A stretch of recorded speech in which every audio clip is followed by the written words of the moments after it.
শহরে ফের বহুতলে আগুন, অগ্নিদগ্ধ হয়ে মৃত ৩। মঙ্গলবার রাত 1:45 নাগাদ মেটিয়াবুরুজে হাজী রতন লেনের একটি বহুতল থেকে আগুন বের হতে দেখেন স্থানীয় বাসিন্দারা।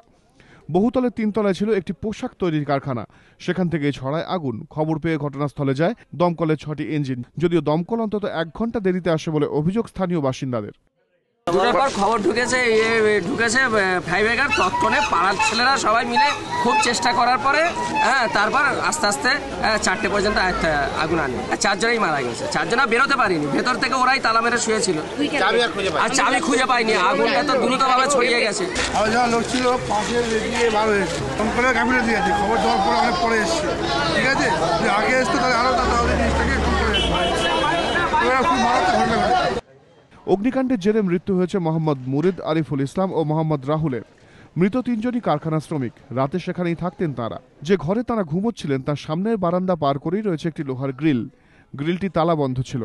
প্রত্যক্ষদর্শীরা জানান, চেষ্টা করেও সেই বারান্দা পেরিয়ে আসতে পারেননি ওই ৩ জন। অগ্নিদগ্ধ হয়ে মৃত্যু হয় তাঁদের। শেখ নাসিবুল নামে অপর এক শ্রমিক বারান্দা পার করে গ্রিল পর্যন্ত পৌঁছতে পারলেও তিনি গ্রিলের চাবি খুঁজে পাননি। শেষ পর্যন্ত তালা ভেঙে উদ্ধার করা হয় তাঁকে। আশঙ্কাজনক অবস্থায় হাসপাতালে ভর্তি করা হয়েছে তাঁকে। শর্ট সার্কিট থেকেই অগ্নিকাণ্ড বলে অনুমান, তবে ওই বহুতলে পর্যাপ্ত অগ্নি নির্বাপক ব্যবস্থা ছিল না বলে অভিযোগ দমকলের। প্রকাশ সিংহ, প্রবীর চক্রবর্তী ও জয়ন্ত রায়, এবিপি আনন্দ।